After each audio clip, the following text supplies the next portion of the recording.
यहाँ पर वो कुरान मजीद जिसमें मिलता है वादी हिंद, वो छोटी सी मखलूक जो ज़मीन पर चलती है, यानी ड्यूटी। तो तहकीक करने वालों ने लिखा कि वो ड्यूटी जो ज़मीन पर चलती है और एक आँख के अंदर 200 आँखों का एक मजमुआ है, यानी एक के अंदर 200 मजमुआ लेकर के छोटी सी मखलूक ज़मीन पर चले तो उसके ऊपर लोगों को ताज्जुब नहीं होता है। तो अगर किसी की रात में पूरा कुरान सिमट कर आ जाए और वही ड्यूटी लिखा है तारीफ लिखने वाले ये लोग लिखते हैं कि वही ड्यूटी जब वो ज़मीन पर चलती है तो अपने वजन से 200 गुना करके चलती है। तो इस पर लोगों को ताज्जुब नहीं होता है। लोगों ने तहकीक करने के बाद देखा कि वो ड्यूटी जो उसका जो वजन है अपने वजन से 200 गुना वजन लेकर के अपने ऊपर चले और फिर जब वो अपने घर के अंदर जब कोई ग़िज़ा फराहम करती है तो उस दाने को 2 टुकड़े कर देती है। 2 टुकड़े इस वजह से कर देती है कहीं ऐसा ना हो कि वो दाना जो है ज़मीन की नमी पा करके जो है कहीं वो जो है दरख्त न बन जाए, कहीं पौधा न बन जाए, कि जिसकी वजह से उसका जो छोटा सा जो घर है उसको कहीं नुकसान पहुँच जाए। सवाल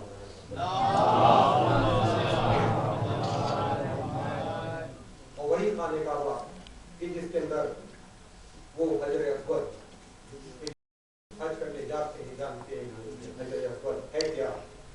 कि जिसमें लिखा किताबुल हरमैन व शरीफैन जो सऊदी अरब में छपी किताब, जिसमें लिखा है कि ये वो हजर अस्वद कि अगर इस हजर अस्वद को आग में डाला जाए तो ये हजर अस्वद जो है आग इसको जो है नुकसान नहीं पहुंचा सकती है, और अगर ये हजर अस्वद को पानी में डाल दिया जाए तो ये पानी में डूब नहीं सकता है।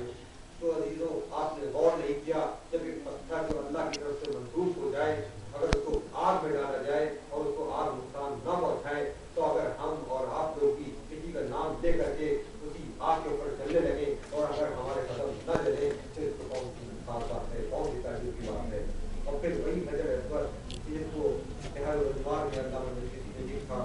कि दौर वो आया कि जिसको अबू ताहिर फिरौती ने खाने का वक्त रद्द करके ले जा करके मस्जिद कूफा में उसको रद्द कर दिया। और फिर वक्त गुजरते गुजरते जब फरामिद का दौर आया तो उसने उसको हजर अस्वद को चाहा खाने का वक्त में वापस किया जाए। और फिर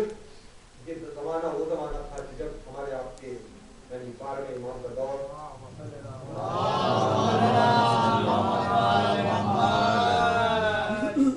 आपके चाहने वाले सहाबी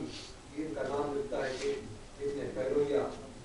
वो ये जानते थे कि ये हजर अस्वद इसको सिर्फ जो है मासूमी इसी जगह पर कर सकता है, गैर मासूम जो है इसको हाथ भी नहीं लगा सकता है। लेकिन वो ये चाहते थे कि हज भी हो जाए और जब मैं जाऊँ तो जब इस पत्थर को उसकी जगह पर जब्त करे मैं उसकी ज़ियारत भी कर लूँ, फिर मैं से मौला की ज़ियारत भी कर लूँ। लेकिन बीमारी के सबब वो हज करने ना जा सके। फिर तब लिखते हैं, तब लिख करके तब को देते हैं कि ये सब ले जा करके हमारी तरफ से जो है तुम मौला की पहुँचा देना। फिर तारीख में मिलता है कि इतने हजाम को खत दे करके आता है खाने का के अंदर दाखिल जब होता है तो देखता है कि वहाँ पर तमाम हाजी जो है आगे बढ़ रहे हैं और ये चाह रहे हैं कि पत्थर को उठा करके जगह पर रद्द कर दिया जाए, लेकिन उसकी कोशिशें बेकार हो रही हैं। हर शख्स आगे बढ़ता है, चाह रहा है पत्थर को उठा के जगह पर रद्द कर दे, लेकिन लोग कोशिशें तो कर रहे हैं लेकिन उनकी कोशिशें नाकाम होती जा रही हैं। शाम है दरमियान हाजियों के दरमियान एक बार जाहिर होते हैं और वो आगे बढ़ते हैं। बढ़ने के बाद यहाँ तक कि वो महिमा इधर उधर हटता जाता है और वो आगे बढ़ते जाते हैं। बढ़ने के बाद उस पत्थर को उठाने के बाद उसकी जगह पर नष्ट कर देते हैं और नष्ट करने के बाद फिर वहाँ पर आगे बढ़ जाते हैं। फिर शाम कहता है कि मैं उसके साथ था, यहाँ तक कि ऐसे मुकाम पर वो पहुँचे जहाँ पर कोई और नहीं था, बस वो थे और मैं था। एक बार वो रुकते हैं, रुकने के बाद मेरी मुखातिब होते हैं, कहते हैं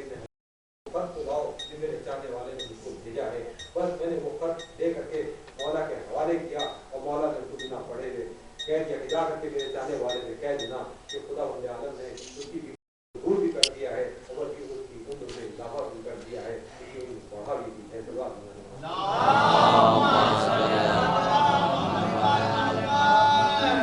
तो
کیا ہے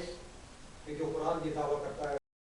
کہ لا رد ولا یابس الا فی کتاب مبین، یعنی کوئی خود ایسا نہیں ہے جو کتاب خدا میں موجود نہ ہو۔ ویسے ہی قرآن کے مطابق ہمارے آپ کے معصوم فرماتے ہیں کہ یہ قرآن بہترین کتاب ہے، یہ خدا کا وہ کلام کہ جب قیامت کے روز تمام انبیاء مرسلین ملائکہ مقربین سب اللہ کی بارگاہ میں موجود ہوں گے، اس وقت یہ قرآن بہترین شکل میں نمایاں ہو کر کے اس کے درمیان آئے گا، اور یہاں تک کہ نبیوں کی صفوں میں سے ہو کر کے قرآن آگے بڑھے گا، موقع موقع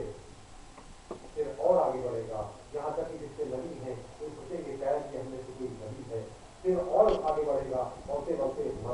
سے گزرے گا، جس سے ملائکہ ہیں وہی سوچیں گے شاید کہ ہم نے کوئی ملک ہے، کوئی فرشتہ ہے، پھر اور آگے بڑھے گا، موقع موقع مسلمان سے گزرے گا، جس سے مسلمان ہیں وہی سوچیں گے شاید یہ ہم نے کوئی مسلم ہے، کوئی مومن ہے، کہ پھر سب سے سب اکٹھا ہوں گے، ایک جگہ جمع ہوں گے، آپ کو پوچھیں گے یا رسول اللہ کہ کون سی شخصیت ہے جو ہم پہچان نہیں پا رہے ہیں کہ اس کے اندر سے ایسا دور نکل رہا ہے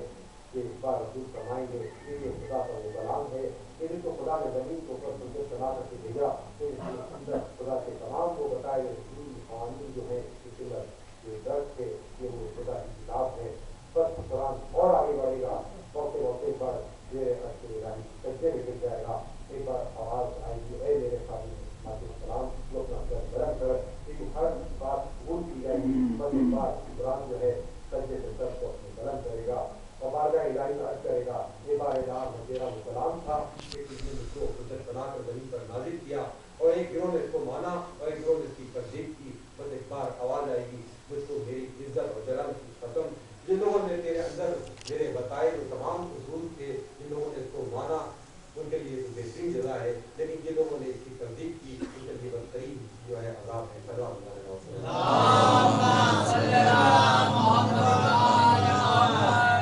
تو یہ وہ قرآن کی جو دعویٰ کرتا یہ نظر آ رہا ہو کہ لا رد ولا یابس الا فی کتاب مبین، یعنی کوئی کچھ ایسا نہیں ہے جو کتاب خدا میں موجود نہ ہو، اور اسی طرح سے ہمارے آپ کے مولا بھی فرماتے نظر آ رہے ہیں کہ جو کچھ پوچھنا ہے پوچھ لو، وہی مولا یہ فرماتے نظر آ رہے ہیں کہ میں ہی وہ وجہ اللہ ہوں، میں ہی لسان اللہ ہوں، میں ہی اہل اللہ ہوں، اور میں ہی وہ ہوں کہ جو یہ بتا سکتا ہوں کہ کون سی قرآن کی آیت دن میں نازل ہوئی، کون سی قرآن کی آیت جو ہے رات میں نازل ہوئی، کون سی قرآن کی آیت میدان میں نازل ہوئی، اور کون سی قرآن کی آیت جو ہے پہاڑوں پر نازل ہوئی، اور اگر میرے لیے مسجد فضا بچھا دی جائے تو میں انجیل والوں کے درمیان انجیل سے، زبور والوں کے درمیان زبور سے، توریت والوں کے درمیان توریت سے، اور قرآن والوں کے درمیان قرآن سے جو ہے فیصلہ کر دوں، اور میں زمین سے زیادہ آسمان کے راستوں سے واقف ہوں۔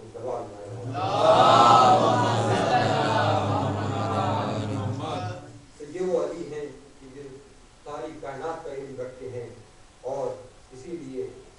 کہ جب آئے کریمہ نازل ہوئی اللہ کائم ایسا فی امام مبین، یعنی یہ آئے کریمہ سورہ یاسین کی، تو جو صحابہ کرام آ کر کے پوچھ لیتے ہیں یا رسول اللہ کیا مراد انجیل ہے، زبور ہے یا توریت ہے، تو رسول فرماتے ہیں نہیں، کہتے ہیں ہمارے آپ کو مولا آ جاتے ہیں، رسول فرماتے ہیں کہ اس آئی کا مراد جو ہے علی کی ذات ہے۔ تو اگر یہ مان لیا جائے کہ تمام کتابوں کا علم جو ہے قرآن مجید میں ہے، اور قرآن مجید کا علم جو ہے سورہ الحمد میں ہے، اور سورہ الحمد پر جو